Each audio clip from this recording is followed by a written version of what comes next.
Mabuhay! We are Binhi. Ako si Binhi Kevin. Ako si Binhi Beyonce. Si Binhi Tati. At ako si Binhi Jaja. So today, pupunta tayo sa San Nicolas Public Market sa Angeles City, Pampanga kung saan kikitain namin ang aming interviewee for today. Right. Let's go!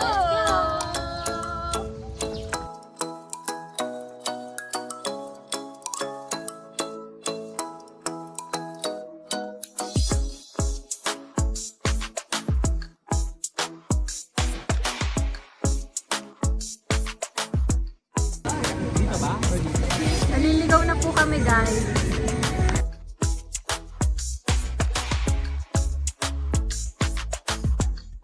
Hello, I'm Glenda. Welcome to Irene Rice Store. Magandang umaga po. Maaari po ba kayo magpakilala sa amin? Ako si Glenda Garcia. Nagtitinda ako ng bigas 10 years ago. Kailan po kayo nagsimula? Anong taon po? And Taon? mga anong buwan po kaya yun? Yung buwan niya is June. Kaso, anong taon ba yun? 11 years na eh. So, 2014. Paano po kayo nagsimulang magtinda ng bigas? Nung una, pa lang, pa konti-konti. Tapos hanggang sa dumadami siya, kasi nalalaman na namin kung paano yung proseso, tsaka Saang lugar po kayo karaniwang nagtitinda? Araw-araw po ba kayong nandito sa palengke? Oo, dito lang, sa palengke. So, Araw-araw. 11 years ago po, dito na po kayo nagtayo ng tindahan po talaga? Oo, yung Hindi na po correct. kayo lumipat simula nun? Hindi na. Mag-isa lang po ba kayo sa pagtitinda or may kasama po kayo? Minsan yung mga kapatid ko, minsan si mama. Palit-palitan. Kasi minsan may sikasuhin, dapat may maiiwan dito. Ano po yung dahilan kung bakit pinili po ninyo yung pagtitinda ng bigas bilang hanap buhay? Kasi siya yung number one, yung bigas, pagkain. So siya yung parang mas, priority ng mga tao na kailangan nilang bilhin. Saan o kanino nyo po kinukuha ang inyong mga paninda? Sa Pangasinan. Yung iba sa Nueva Ecija. So yung main suppliers nyo po from Nueva Ecija, Nueva Ecija, Pangasinan. Yung suppliers, yung dating suppliers namin, taga dito lang siya. Parang rin siya, nagtitinda rin siya ng mga bigas nung nag-start kami. Then nung nakapag na kami, pumupunta na yung mga malalaking supplier. Tapos yung mga kinukuhanan namin ngayon, yung mga dealer na talaga, yung malalaking dealer na siya. Nung una kasi parang kamukha lang din namin nung nag-start kami. So ngayon talagang malalaking rice mill na talaga siya. Magkano po yung kuha ninyo sa inyong mga paninda? Yung lahat ng yung tubo, Ay, magkano po yung bet? punan. Oo. Iba-iba. Like yung asmin, minsan nasa siya. Depende kasi minsan pag mataas, umaabot ng 1 to yung punan. Eh ngayon mababa siya. Mga na lang. 1,000. Iba-iba. Madaming klase kasi yung bigas. Ano po ba yung mga binebenta nyo pong bigas? Asmin, dinarado, sinandoming. Magkano po yung benta nyo sa mga bigas po? Magkano nyo po siya binebenta? Yung asmin namin ngayon dahil bumaba, 1,200. Pero nung nag-increase siya, 1,350. Sobrang mahal nun. Tapos yung dinarado, mayroon ng 1,000 ngayon. Kasi yung sinandoming, mga 900. Ano po siya? Isang sako po yung Isang ganung sako. presyo. Paano po kapag per kilo? Yung per kilo namin, iba-iba rin. Yung asmin, nung mataas siya, nasa 59. Eh ngayon, bumababa na, may 56. Iba-ibang klase siya. Kahit asmin siya, iba-ibang price. Kasi, inaano lang namin, let's say, yung punan nito, i-divide namin ng siya 25. Then, mag-a-add lang kami ng 8 pesos, 7 pesos. Magkano po pumapatak yung tubo nyo sa bawat paninda po Bawat- or bawat klase ng bigas na binebenta nyo? Yung sa retail, Apo. yung sa retail siguro, nag-a-add lang kami ng 6 pesos. Minsan, pag medyo plus yung like yung asmin, 10 pesos. Kasi gumagamit pa kami ng plastic.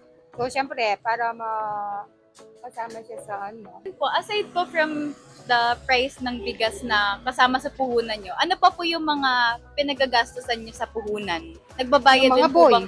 Po? Yung mga bayad namin ng tauhan namin. Ilan po ba yung tauhan? 3. Dati 3, ngayon 2 na lang. Yung nagtatakal, magkikilo, tapos siya yung, pag may bumiling, bubuhat doon. Magkano po ang bigay niyo sa kanila Yung sa rate bawat nila. ano po? Opo, sa bawat Yung trabaho. starting nila, 300. Tapos pag umabot sila ng mga 6 months, nag-a-add kami ng 50 or depende kung marunong siya, 100. Sa, di ba po, nabanggit niyo po na yung pinagkukunan niyo pong supply sa Pangasinan and Nueva Ecija. Yeah.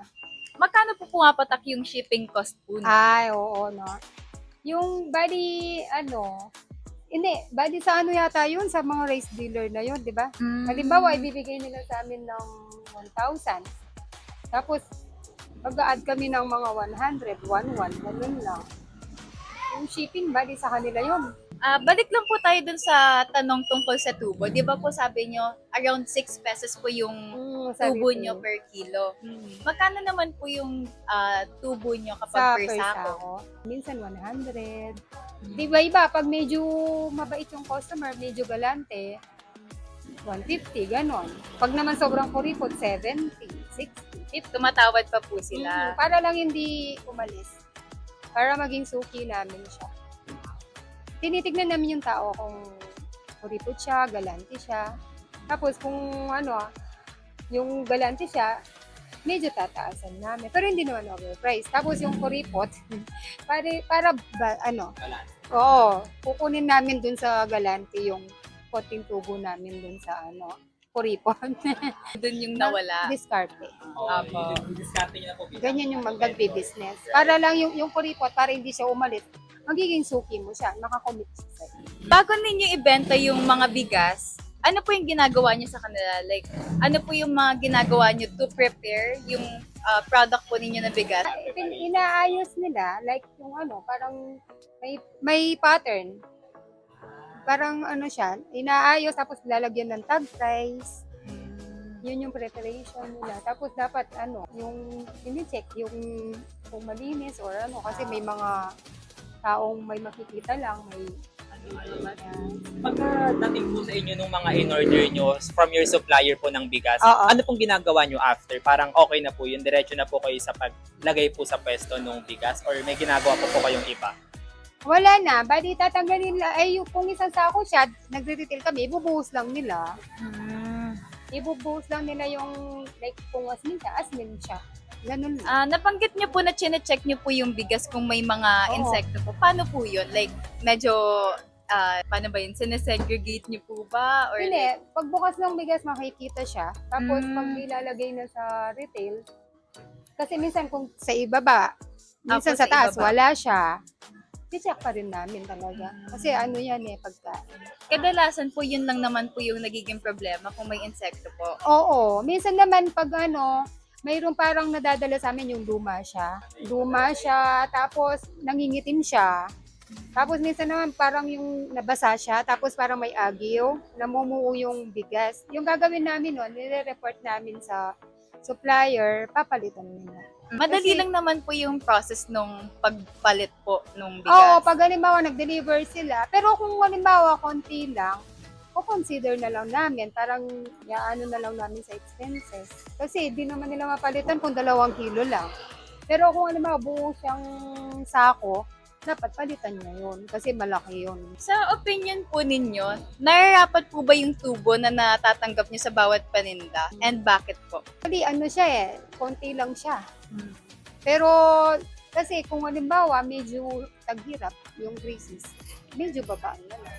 Ngayon kung medyo, sa seasonal, ganun. Halimbawa, December, maraming pera yung mga tao, medyo mag-ano ka ng konti. Tsaka sumusunod din kami, halimbawa, tumaas yung bigas, ganun din. Pero kung hindi siya tataas, hindi namin alam. So, sapat naman po, masasabi niyo naman po na sapat yung kinikita niyo sa pagtitinda. Oo, sakto lang naman. Hindi siya masyadong sobra. Basta hindi negative, okay na yan. Apo. Kasi ganyan talaga yung business. Kasi kung tataasan mo siya, mabagal. Magiging negative. So, yung gawin mo na lang, yung para mas mabilis. Kahit konti lang, at least, mayroon naman. Basta hindi ka nagiging negative. Masasabi niyo naman po na kahit papano, stable naman po yung nakukuha yung income dito sa Oo. pagbebenta po. Kasi Oo. ang tagal niyo na rin po sa pagbebenta, 11 years po. Stable naman siya. Kasi naman kasi, may computation naman na Kung masyado siya mababa, syempre hindi namin ano. So nakaano talaga siya. Naka-compute siya, nasakto lang siya. Halos 11 years na po kayo nagbebenta. Ano po yung suliranin or pagsubok o problema po yung mga kinaharap niyo sa pagtitinda and paano niyo po ito nalampasan? Yung ano, pag halimbawa, binagyo, mahirap yung bigas. Tapos yung nagkaka-shortage, yung nagde-deliver. Tapos minsan konti na lang yung bigas namin, wala pang deliver. Tapos minsan pangit yung bigas. Tapos yung delivery nila, ano lang, magde-deliver sila konti. Hindi yung kamukha pag walang ano, Pag wala pong sakuna. suliranin, sakuna, dire-diretso. Tapos kung ano yung gusto naming ano, makakapili kami ha. So pag ganyan, hindi. Yung ginagawa namin, halimbawa yung malalayo naming supplier, di sila makakapunta dahil may bagyo. Ginagawa namin, yung mga parang kamukha namin na magtitinda, bali bumibili kami sa kanila ng ano, kahit konti lang yung ipapatong para may matitinda kami. Kasi kung hindi makakarating yung supplier, wala kami titinda. Ngayon, bibili kami sa kapwa namin. Para po kahit pa paano may supply po kayo. Kahit kasi sigurado bibigay niya yun, mas parang pareho lang kami. Gagawin namin, magtataas lang kami ng konti. Marami rin pong ibang gumagawa ng ganun kapag sa mga ibang nagbebenta rin po ng bigas, ginagawa rin po nila yun. Depende sa ano. Strategy. Kasi discarte lang kasi para yung mga suki mo, may mabibili lang sila. Kasi kung hindi ka magdi-discarte, lilipat sila lang. Ayan po, ano po yung mga plano nyo sa pagtitinda po in the future? Kunwari po, tumanda na po, pwede pong Yung mga mag-take over na po yung anak niyo sa pagbebenta, pwede pong ibigay niyo po sa kung sino po yung kakilala niyo. Ganun. Or may Okay. plano po kayo na palaguin po yung business ninyo, mag-branch out po. Oh, ganun. branch out. Yung mag-branch, hindi na. Or pwede rin naman po na mas dagdagan nyo po yung supply nyo sa pagbebenta, pwede rin pong ganon. Dati nung una, ganun yung ginagawa namin. Kasi nga, galing kami sa konte, tapos pinaglagan. Pero ngayon, yung ano kasi, dahil ayoko na mag-expand, hindi na. Tapos yung mga ano ko kasi, nag-aral naman sila, tsaka ano. Basta po, as long as stable at nabibigay naman po sa pang-araw-araw, okay na, goods na po yun sa inyo. Okay na yun. Parang sakto na. Sa tingin niyo Hindi po, ko na pag kailangan dating po ng araw, sino po yung magti-take over po nung bigasan niyo po? Since nakikita niyo po ba in the future na tuloy-tuloy pa rin po yung pagbebenta niyo po ng bigas? Oo, tuloy-tuloy siya hanggang kaya ko. Ngayon po, panghuling tanong na po tayo. Anong mga tagubilin o aral ang inyong nais na ibahagi sa aming mga mag-aaral? Lesson na bilang isang nanay, bilang isang vendor ng bigas, gusto niyo sa amin din ibahagi. Kung magbi-business, dapat masipag. Tapos matyaga sa mga customer na makukulit. Tapos marunong makiusap sa mga supplier. Tapos yung diskarte. Halimbawa, yung sabi ko, yung mga tao, tinitignan yung mga customer. Ganun lang. Tsaga lang talaga. Yun yung sipag at tsaga talaga.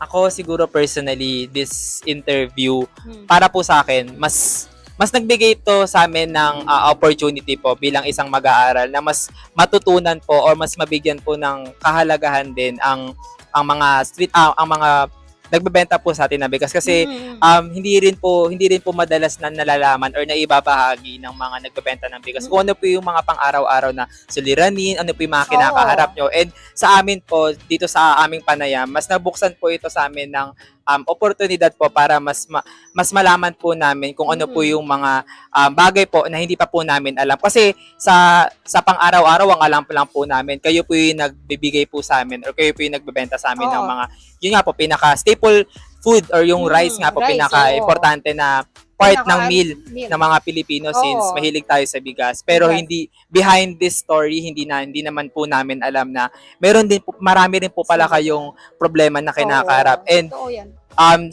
through this interview, we hope po na sana nag-spark din po ito sa inyo ng learnings din. Sa amin, personally as a group, we also gained a lot of learnings po from this interview. And we're grateful po for the opportunity kasi even if amidst the operations po, nagbebenta po kayo, pinagbigyan nyo po kami ng chance to interview po kasi hindi po madali na makahanap po ng i-interviewin. Oo, Kasi alam po ayaw natin nila, na busy. yun, busy po kayo sa pagbebenta. So, ayun po, maraming salamat po sa opportunity na binigay niyo po sa amin. And, ano lang po kami, as a token of appreciation po, meron po kaming ibibigay na Ano eh? food. Ay, Kapampangan food po. Susi. Ayan. oo. Ayan. Sige. Ayan guys, punta kayo sa frame. Ayan. Ayan. Okay, kuya. Ayan, ito. Ayan. Smile. Bye. Thank you po. Thank you po, tita.